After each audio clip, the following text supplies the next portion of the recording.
기도하고 시작하겠습니다. 사랑과 은혜로 풍성하시고 충만하시고 우리 가운데 은혜 보시기를 기뻐하시는 사랑하는 하나님 감사합니다.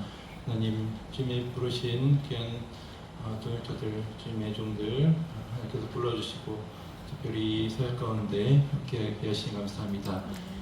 이 열방 선교 네트워크를 통하여서 이 주민 사역이 확장되게 하시고 하나님의 나라가 이 땅뿐만 아니라 온 세계에 편만하게 흘러갈 수 있도록 하나님 우리를 사용하여 주시옵소서.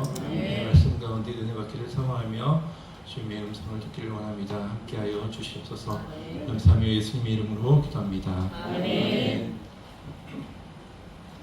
네, 멀리까지 와주셔서 감사합니다. 오랜만에 저희 교회에서 예배 드리는 것 같아요. 잠시만요.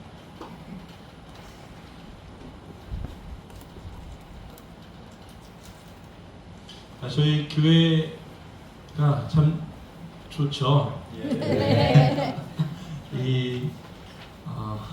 청소 매일 청소해야 되고요. 매일 금방이 없어요. 매일 교회도 감사하게 작년에 함께 기도해 주시고 하셔서 비는 이제 안 셉니다. 작년까지. 그리고 비가 올 때마다 이렇게 장마철만 되면은 전기가 툭툭툭 나갑니다.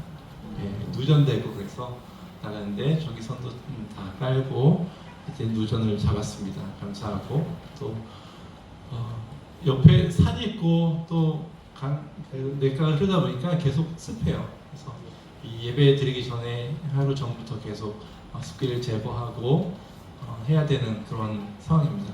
멀리서 보기에는 왔다 갔다 방문하실 때는 좋아 보인다 하는데 관리하는 입장에서는 쉽지 않습니다. 그리고 저희가 이제 교인들이 쉼을 얻기 위해서 그런 장소로 좀 많이 마련하고 있어요. 뒤에 쉼터도 있고요. 평일 지금도 이제 2명의 형제가, 한 명은 허리가 아파서 지금 3개월째 요양하고 있고, 또 한 분은 라오스 친구인데 일이 없어서 와서 쉬고 있습니다. 마침 쉬고 계신 분이, 허리가 아프신 분이 태국 셰프예요. 맛있는 음식을 미리 핫타이를 준비를 하고 있습니다. 제가 맛있게 해달라고 요청했는데 얼마나 맛있지는 모르겠습니다만 일단 맛을 보시고 이렇게 쉼을 얻기 위해서, 쉼을 주기 위해서 이 사역들을 또 하고 있습니다. 그래서 쉼 가운데 하나님께서 주시는 쉼을 얻고 회복되고 나가서 그 힘든 공장에서 얼마나 힘들겠어요. 근데 주말을 기다리면서 저희는 이제 금요일 저녁부터 들어옵니다. 쉬려고. 그래서 쉬고 또 밖에서 날씨 좋은 날은 밖에서 식사도 하고 교제하는 그런 시간을 갖고 있는데 쉼이 우리에게 필요한 것 같습니다. 태국뿐만 아니고 우리 사역자들에게도 쉼이 필요한 것 같아요. 그래서 지난달에 저희 리트릿으로 모였었죠. 리트릿으로 제천에서 모였었는데 여기 안 오신 분도 계시고 함께 하신 분도 계신데 그런 리트릿 쉼이 이 사역들을 이어가는 우리에게 정말 필요한 것 같습니다. 이런 힘이 우리에게 필요하죠. 왜냐면 사역하다 보면 번아웃 될 때가 있지 않습니까? 좀 힘들어지고 또 그럴 때가 있는 것 같아요. 처음 목사수 받았을 때 저는 손에서 불이 나가는 줄 알았습니다. 동료들이 저보다 먼저 받은 친구들이 야 목사수 받으면 손에서 불 나가. 저는 에이 하면서도 진짜 할까? 내심에 그런 기대감이 있었습니다. 처음에 그런 뜨거움이 있었죠. 우리 사역하는 가운데. 근데 어느 순간부터 좀 앉아서 기도하는 가운데 한숨부터 나올 때가 있고 또 하나님께서 내 기도만 안 들으시는 것 같고 내 옆에 있는 사역자의 기도만 열심히 들어주시는 것 같고 그런 느낌이 들 때가 있습니다. 막막하고 힘든 그 기다림 속에서 우리가 있을 분도 계실 줄로 믿습니다. 오늘 말씀의 주인공이 이사야도 그런 것 같습니다. 그 막막함 가운데서 다시 일어설 수 있는 이사야, 우리가 그 이사야를 다시 한번 좀 봤으면 좋겠습니다.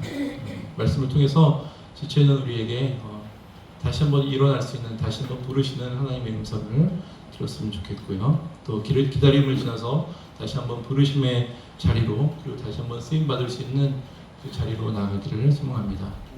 우리 1절부터 4절 보면은 모든 게 끝났다고 생각될 때 하나님께서는 진짜를 주실 줄 믿습니다.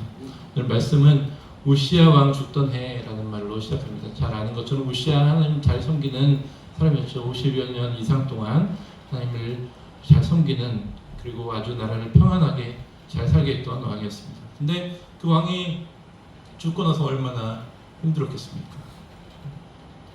이제 우리가 어떻게 되나 그런 염려와 그런 걱정들이 가득했을 것입니다. 이사야도 아마 마찬가지였을 거예요.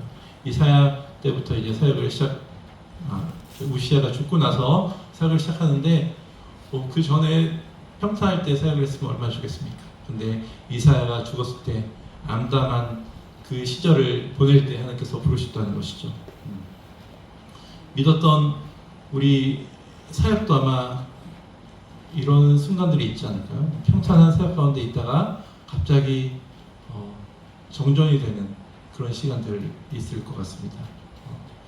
믿었던 재정이 끊어질 때가 있을 거고요. 그리고 함께 했던 동역자가 또 가기도 하고, 또 열심히 준비한 사역이 한 100명 올 것 같았는데 한 20명밖에 안 왔고, 그런 사역들을 우리가 좀 할 때가 있지 않습니까?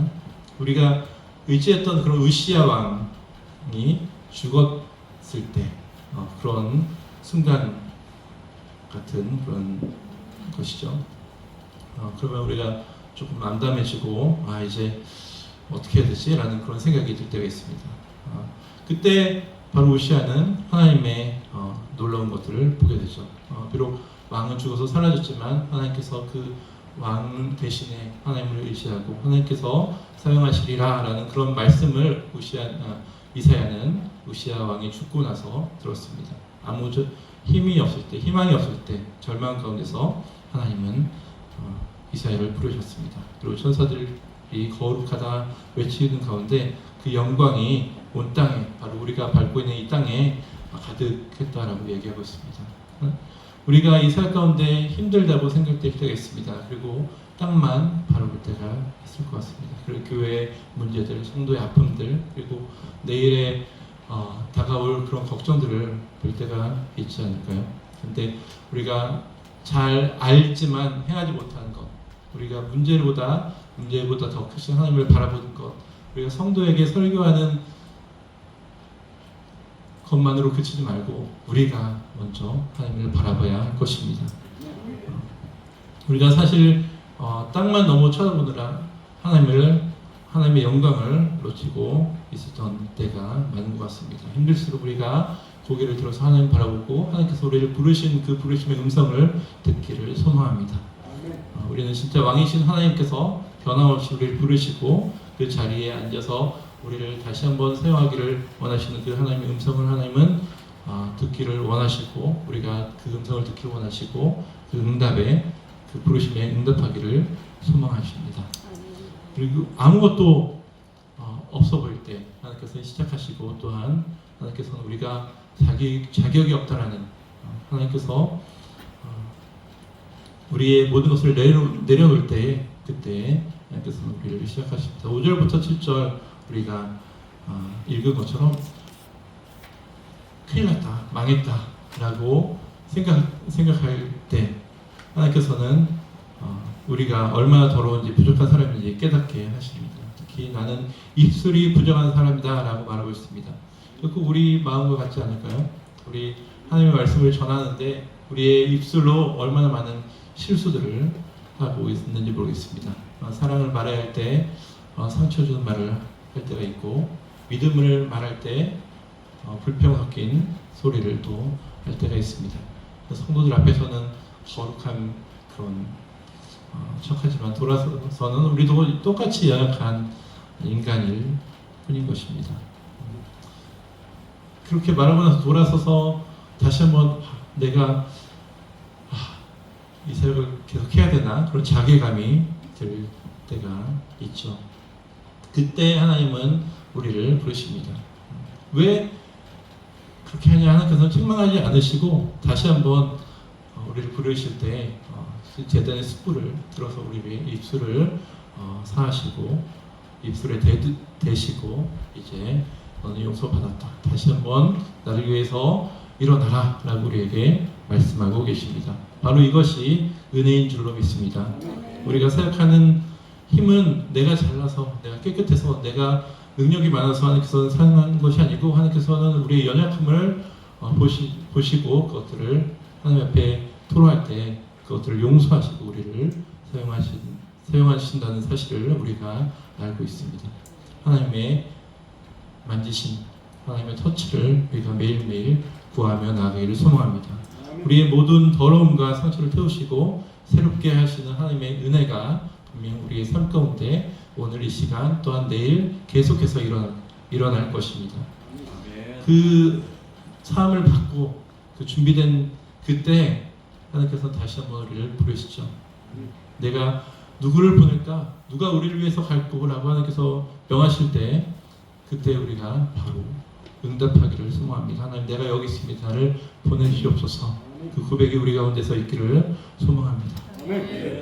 좀 전까지 나는 망했다. 내가 어떻게 할까? 라고 했을 때 그때 하나님은 그것으로 그치지 않으시고 그 고백을 들으시고 우리를 다시 한번 사용하시는 그 하나님의 음성을 우리가 듣기를 소망하고 그 하나님의 크신 용서와 사랑을 경험하고 다시 한번 일어나는 우리 모든 이주민 사역자 여러분들이 되시기를 소망합니다. 우리는 이주민들을 위해서 부르심을 받았습니다. 혹시 사역에 지쳐서 이들을 향한 하나님의 안타까운 그런 마음의 소리를 하나님의 그 안타까운 마음들 더 많은 사람들을 위해서 보내고 싶고 더 연약한 자들을 돕고 싶은 그 하나님의 손과 발을 우리가 대신해서 가야 되는데 우리가 그것들을 뒤로하고 있지 않았습니까? 우리의 앞에 있는 걱정들만 우리가 바라보고 있지 않았습니까? 우리가 다시 한번 하나님께서는 우리에게 부르시고 계시고 저들을 위해서 가기를 소망하십니다. 다시 한번 한 명이라도 한 영혼이라도 구원하기를 소망하는 그 소명을 불영의 열정을 다시 한번 회복하기를 소망합니다. 하나님의 은혜를 아는 사람, 그 사람들이 바로 우리인 것입니다. 나의 부족함 그대로, 연약함 그대로 들고 하나님, 저는 부족하지만 다시 한번 나를 사용하여 주시옵소서. 하나님의 음성을 듣고 그것들을 따라가는 믿음의 백성 되겠습니다라는 고백이 있기를 소망합니다. 나는 자격이 없다고 절망하고 절망할 때 그 자리가 바로 하나님의 놀라운 은혜가 시작되는 자리인 줄로 믿습니다. 그리고 그 은혜에 젖었을 때 다시 한번 하나님께서 우리를 사명의 자리로 나갈 힘을 주실 것입니다. 이 사역 쉽지 않은 길이죠. 그래서 하나님께서 도움의 손길들을 우리에게 붙여주고 계십니다. 함께 기도하고 함께 일어서라고 지금도 우리를 불러주고 계십니다. 그래서 우리가 협력하여서 선을 이루어가는 우리 모든 공동체가 되기를 소망합니다. 혼자 할 수 없기 때문에 이렇게 이 열심넷을 불러주셨잖아요. 함께 기도하는 이 시간 다시 한번 힘을 얻을 수 있는 그것이 우리로부터 오는 것이 아니라 하나님께서 우리를 부르셔서 이 열심넷을 사용해서 열선넷을 통하여서 우리에게 말씀하고 계실 줄로 믿습니다. 그 시작이 오늘이 되기를 소망하고 우리의 미래의 삶이 되기를 소망합니다. 기도하고 마치겠습니다. 놀라우신 하나님 감사합니다. 우리에게 연약함을 알게 하시고 또한 우리의 연약함을 주님의 대단히 숯불로 사해 주시고 다시 한번 우리를 불러주신 하나님, 우리의 연약함을 다시 한번 고백합니다. 하나님, 우리를 사용하여 주시옵소서. 한 영혼을 위해서 나아가는 발걸음 되게 하시고 저들을 위해서 우리의 손을 내밀어 하나님의 은혜를 전할 수 있는 그 손길로 사용하여 주시옵소서. 하나님의 마음을 가지고 이 열방 가운데 나아가는 주의 거룩한 백성 되기를 소망합니다. 함께하여 주실 믿습니다. 이제는 우리를 사랑하신 예수 그리스도의 한량없는 은혜와 하나님의 사랑과 성령님의 인도하심과 교통과 함께 하심이 이 이주민 사역을 이끌어가는 각 교회 가운데 사역자를 불러주신 그 그 은혜를 기억하며 또한 그 발걸음을 따라가는 우리 모든 사역자들 위해, 이주민 교회 위에, 이 열선넷 위에 이제로부터 영원토록 함께 계시기를 축원하옵나이다. 아멘.